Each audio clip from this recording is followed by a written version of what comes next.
contoh saya mau one on one dengan manajer. Di sini ada orang kuat lah di situ. Ya, orang kuat maksudnya dia seniornya di situ, yang orang berpengaruh di sana, yang selalu didengerin sama manajernya. Dia itu bukan tipe orang yang ingin mengajak kerja bareng, maju bareng, enggak. Tapi dia ini judgement lo atau lo udah pastikan dia emang begitu? Coach kasih solusi. Jadi gini coach. Yes. Aduh. Jadi pertama itu saya kerja itu selama 3 tahun coach di salah satu multinasional lah. Ketika saya bekerja di perusahaan terakhir ini, memang ada perbedaan dari segi komunikasi menurut saya kurang gitu. Kenapa? Komunikasinya itu tidak berkeseluruhan, jadi kayak dibeda-bedakan lah gitu. Yang senior, yang paling berasa adalah karena saya junior, saya baru 1 tahun di sana, dan dibeda-bedakan dengan yang seniornya. Yang lo harapkan dari obrolan sama gue apa? Minta pandangan si coach tentang atasan saya itu bener nggak? Ketika saya nanti mau lanjut bertahan, itu saya bisa berkembang nggak dengan atasan seperti itu? Oke. Ini lebih nyambung. Jadi sebenarnya pertanyaan lo adalah, nih kok di perusahaan sekarang begini banget ya, gue perlu stay atau gue cabut aja? Iya. Oke. Dan yang menjadi pemicu utamanya bukan karena faktor lain, tapi hubungan lo dengan atasan lo yang menurut lo kelewat, kagak ngomong gitu. Iya, betul. Oke. Nah kalau untuk stay atau quit itu gue ada basis namanya career triangle. Career triangle itu ada tiga pertimbangan. Yang pertama duit. Lo happy nggak soal duit di sini? Cukup happy. Cukup. Oke. Nomor 2 itu adalah job satisfaction. Dari aspek pekerjaannya, interaksi dengan atasannya, dengan timnya, kalau lo punya bawahan dengan bawahannya, kejelasan ruang gugus lingkup tugas tuh gimana. Dan gue rasa di faktor ini kurang ya. Iya, sangat betul kurang. Ya? Dengan seniornya pun kurang. Oke. Dan yang komponen ketiga itu masuk ke lifestyle. Lifestyle tuh ya kalau anak sekarang tuh bilangnya, lo masih punya kehidupan nggak setelah itu. Kayak contoh kalau orang-orang yang kerja di tier A law firm, tahun pertama pasti lo nggak ngeliat matahari. Jadi lo sampai ke kantor itu sebelum matahari terbit, pulang tengah malam banget gitu. Nah itu emang udah jadi kelaziman, udah jadi ritme. Apakah mau apa enggak ya itu pilihan lo. Oke. Ya kan? Tapi tiga-tiganya ini bukan untuk dicapai secara bersamaan, tapi ada yang bisa diimprove nggak gitu. Dan yang paling penting dari itu semua, lu masih bisa bertumbuh kembang di perusahaan yang sekarang nggak? Gue belum dapat informasi yang lebih detail, tapi kalau gue jadi lo, gue akan kasih waktu 3-6 bulan dengan benar-benar coba explore. Karena jangan-jangan gini, jangan-jangan emang bos-bosnya itu nggak pernah jadi people leader. Dia sebelumnya sebelumnya yang dilakukan adalah berhasil membawa sebuah ide dan kemudian dapat funding. Tapi ada elemen lain yaitu to lead other people. To lead other people tuh artinya ya bisa bikin orang lain ngerasa lebih gede, ngerasa lebih mampu, ngerasa lebih bisa. Nah peran ini nih di banyak startup nih nggak jalan. Kenapa? Karena matriksnya cuma satu, duit. Yes. Dan kadang-kadang bukan profit malah, bukan revenue. Yeah. Ya, tapi growth. Ya, jadi bukan duitnya tapi jumlah customer tuh. Beberapa kayak gitu. Sekarang sih kayaknya udah dikoreksi. Jadi kasih 3-6 bulan, dan alasan lain adalah karena ekonomi kita lagi nggak pasti banget. Yes, betul. Kalau lo pindah hanya karena satu komponen ini kayaknya nggak bijak. Tapi dalam 3-6 bulan ini ketimbang lo menjadi observator, lo cuman menanti ini kejadian nggak? Ini gue coba taruh diri gue di sini, bos gue ngomong nggak?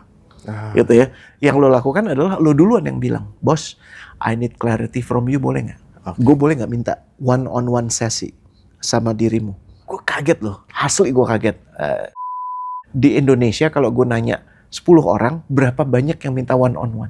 Jarang banget. Jarang banget. Jawabannya 0,5. Jadi baru 20 orang ada 1 yang minta one-on-one. Mayoritas, ya gue nunggu bos gue aja deh. Dan itu emang bisa jadi kultur sungkan kita. Bisa jadi emang, apa ya, nggak responsif aja, tapi reaktif, kan nyebelin ya. Gue ada cerita deh. Ada satu airline, gue kan pengen pulang lebih cepat. Gue ada di satu tempat. Mestinya gue pulang jam 6, tapi gue pengen pulang lebih awal. Pas gue bilang, aku pengen pulang lebih awal, bisa nggak? Dan gue tahu ada penerbangan sebelumnya. Terus jawabannya nggak bisa. Kenapa? Sistemnya nggak memungkinkan. Udah abis itu gue sebel banget kan sama airline itu, gue sebel sama tuh orang, betul ya. Di waktu yang lain, masih di airline yang sama, orangnya beda. Karena di kotanya juga beda. Terus gue melakukan pertanyaan yang sama. Oke. Terus jawaban dia apa coba? Wah, Bapak pengen ketemu ya sama anak-anaknya. Udah akhir pekan ya soalnya. Oke, aku cariin ya Pak. Saya tahu ada penerbangan sebelumnya, tapi tiket Bapak itu nggak bisa dengan mudah diganti. Oke. Tapi saya coba kontak atasan saya boleh ya? Dan ujungnya tetap nggak bisa. Sama-sama nggak bisa. Cuman gue sayang banget sama tuh orang. Dan kepercayaan gue sama airline itu jadi pulih. Kenapa? Karena ada orang-orang yang responsif. Kalau yang pertama tuh cuman reaktif. Dua-duanya sesuai sistem dan prosedur. Iya. Nggak ada yang melanggar. Cuma dua-duanya nggak bisa ngasih gue. Cuman yang pertama tuh nggak bisa. Kenapa? Aturannya nggak bisa. Tapi yang kedua, gue ngeliat dia fight buat gue. Oke. Nah, kalau bisa menjadikan seperti orang yang kedua, bahkan di perusahaan ini, gue rasa lu bukan cuma jadi karyawan, tapi lu jadi faktor yang menyatukan antara atasan dan bawahan. Karena bisa jadi atasan-atasan lu tuh nggak paham berinteraksi sama tim anak-anak Gen Z ini kayak gimana. Bisa jadi dia takut salah. Umurnya berapa atasan? Atasan sekitar 45. Maksudnya udah cukup. Tapi coach, ketika contoh saya mau one on one dengan manajer. Nah, di sini ada orang kuat lah di situ, yaitu para senior. Orang kuat tuh apa dia? Bukan kuat itu, tapi orang kuat maksudnya dia seniornya di situ yang orang berpengaruh di sana, yang selalu didengerin sama manajernya. Nah, di situ saya stucknya di sana. Kenapa stuck? Ya ngobrol juga dong sama orang kuat nih. Nah, dia itu bukan tipe orang yang ingin mengajak kerja bareng, maju bareng, enggak. Tapi dia tipenya. Ini judgement lo atau lo udah pastikan dia emang begitu? Emang seperti itu. Udah karena beberapa kali seperti itu, saya udah berapa kali. Evidence-nya apa? Buktinya apa? Ada karyawan yang sebelumnya perusahaan saya habis layoff. Nah, itu memang dia punya power di sana dan dia memanfaatkan itu untuk menjelek-jelekan orang tersebut. Karena dia itu sama-sama senior dua-dua ini sama-sama senior dan sama-sama kuat. Cuman dia ini memang lebih kuat dilihat manajer. Gitu. Jadi dia yang menjelek-jelekan orang ini dan kemarin habis kena layoff. Malah jadi ada yang dua orang senior. Yes. Yang satu di layoff karena yang sini ngomongin jelek. Oke. Terus? Nah, itu makanya ketika saya mau bertahan atau enggak ya di perusahaan yang ini kayaknya sulit untuk berkembang. Untuk menghadapi seniornya itu seperti itu. Kalau untuk dirimu udah pernah one on one sama senior ini belum?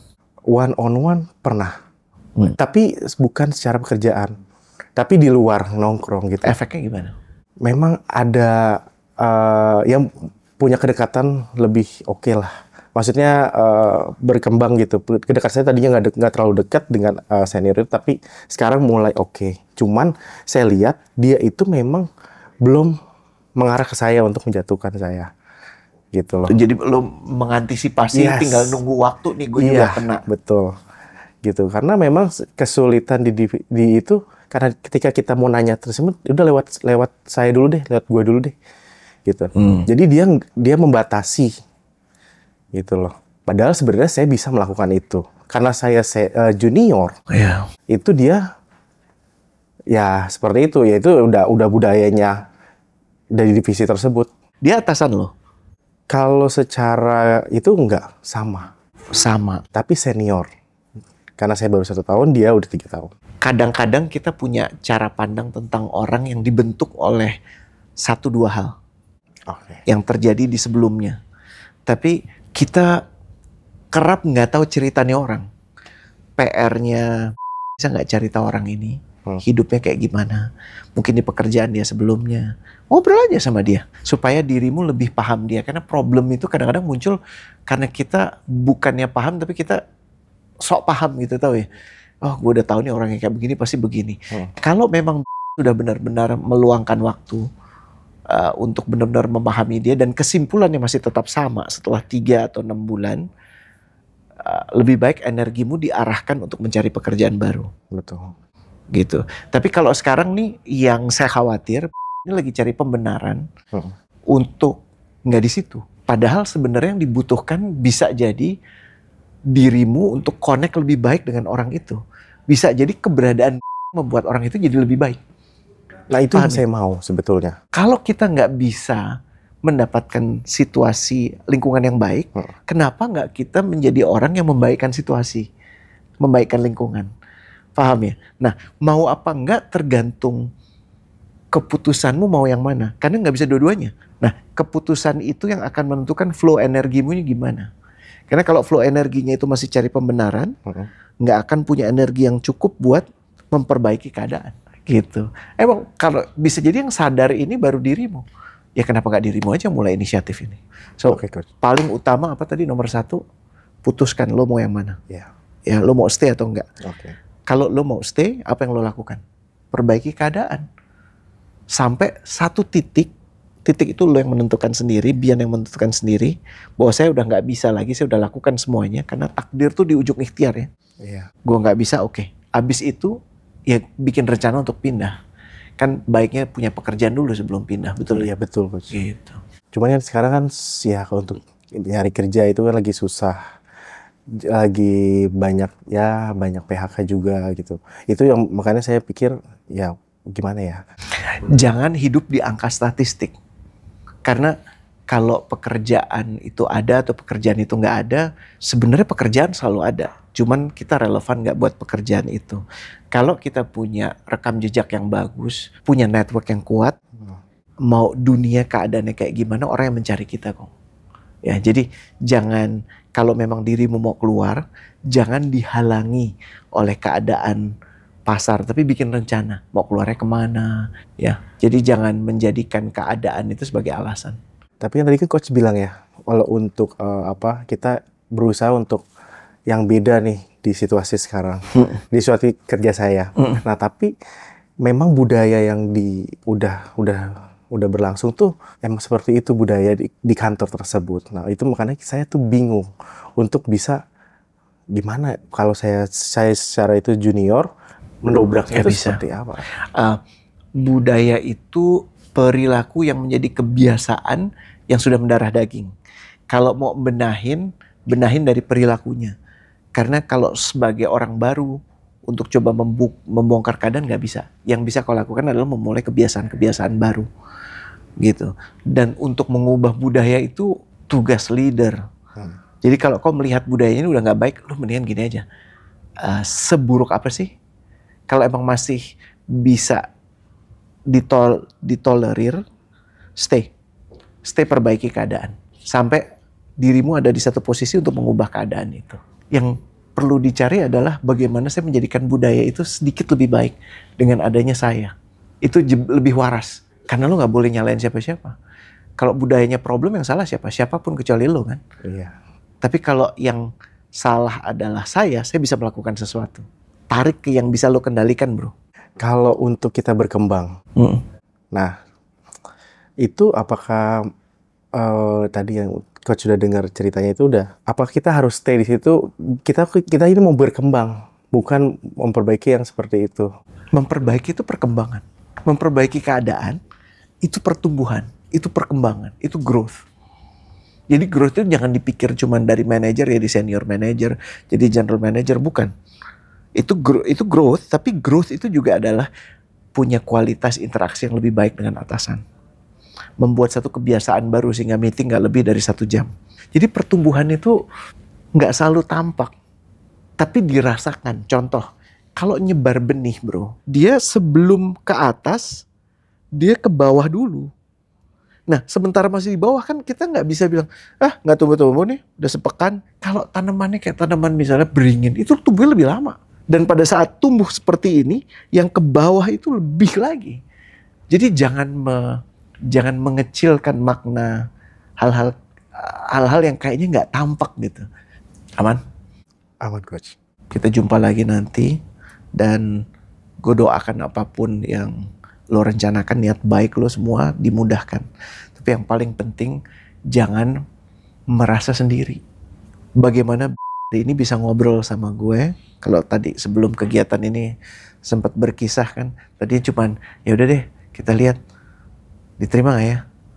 Tapi ini gak akan terjadi kalau lo gak mengajukan, bener gak? Betul, Coach. Harus minta, harus memulai. Dan begitu banyak hal baik bisa terjadi. Sekarang di pikiran gue sudah terregister satu Gen Z namanya pernah duduk di depan gue. Kawan-kawan yang ada di luar sana juga baiknya nggak cuma nonton dan berharap ada perubahan, tapi menjadi aktor yang memulai perubahan itu sendiri. Untuk lo yang lebih baik, lingkungan lo lebih baik, tim lo yang lebih baik, bangsa yang lebih baik. Insya Allah. Kasih Bian.